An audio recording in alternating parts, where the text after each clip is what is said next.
জীবনটা একটা অদ্ভুত যুদ্ধ। যত বড় হবেন তত বেশি করে এই সত্যটা টের পাবেন। এই যুদ্ধ আবার ফেয়ারও না। চোখের সামনে দেখবেন কেউ অসাধারণ ব্রেন নিয়ে জন্মেছে, পরীক্ষার আগের রাতে বইয়ের পাতা উল্টাচ্ছে আর পরের দিন চমৎকার রেজাল্ট করছে। আপনি দিনের পর দিন পাগলের মতো পড়ছেন, কিন্তু হচ্ছে না। এর মাঝে দেখবেন অর্থ প্রাচুর্যে ভরা পরিবারে কারো কারো জন্ম, কখনো তার কিছু অভাব হয় নাই। আপনার মন খারাপ হবে, বাবার কাছে ফোন করে দশমবারের মতো সেমিস্টার ফি চাইতে গিয়ে পৃথিবীর উপর অভিমান হবে অনেক। কিন্তু এই যে জীবনের যুদ্ধ, এই যুদ্ধ ফেয়ার না। পড়াশোনা করে আপনার চেয়ে খারাপ রেজাল্ট নিয়ে কারো কারো লাখ টাকার চাকরি হয়ে যাবে।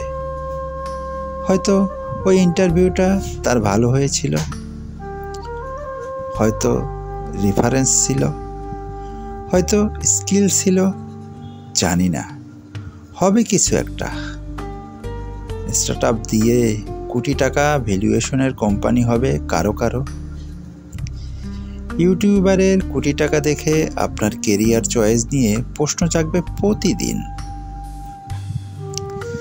কারো কারো প্রমোশন হবে প্রতি বছর। কেউ কেউ নিউ ইয়র্কে পিএইচডি শেষ করে লাইভ ইভেন্ট দিবে। ব্যবসায় লস খেয়ে লোন শোধ করতে না পেরে যাবজ্জীবন জেল খাটবে কেউ কেউ। শত চেষ্টায়ও চাকরি মিলবে না কারো কারো। 20তম ইন্টারভিউটা দেওয়ার পর তার মনে হবে জীবনের চেয়ে নিষ্ঠুর আর কিছুই নেই।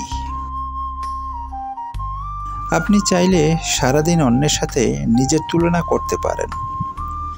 জীবন যুদ্ধে যে এগিয়ে গেল তার কথা ভাবলে আফসোস ছাড়া কিছুই হবে না। হিসাব মিলানো যাবে না, হিসাব মিলাতে পারবেন না। ভাগ্য, মেধা, স্কিল, পরিশ্রম, নিয়তি, এত ভেরিয়েবল নিয়ে জীবনের সমীকরণ মেলানো যায় না। ভালো থাকার কোনো শেষ নেই।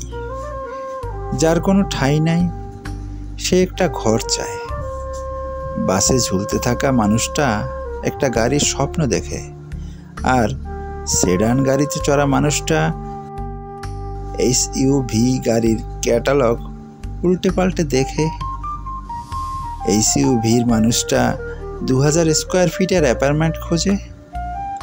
ভালো থাকার জীবন যুদ্ধটা এরকমই, একটা অসীম দৌড় প্রতিযোগিতা, যার কোনো ফিনিশিং লাইন নেই। শুধুই ছুটতে থাকা, ছুটতেই থাকা। প্রতিদিন, প্রতি মুহূর্ত শুধু ছুটে বেড়ানো।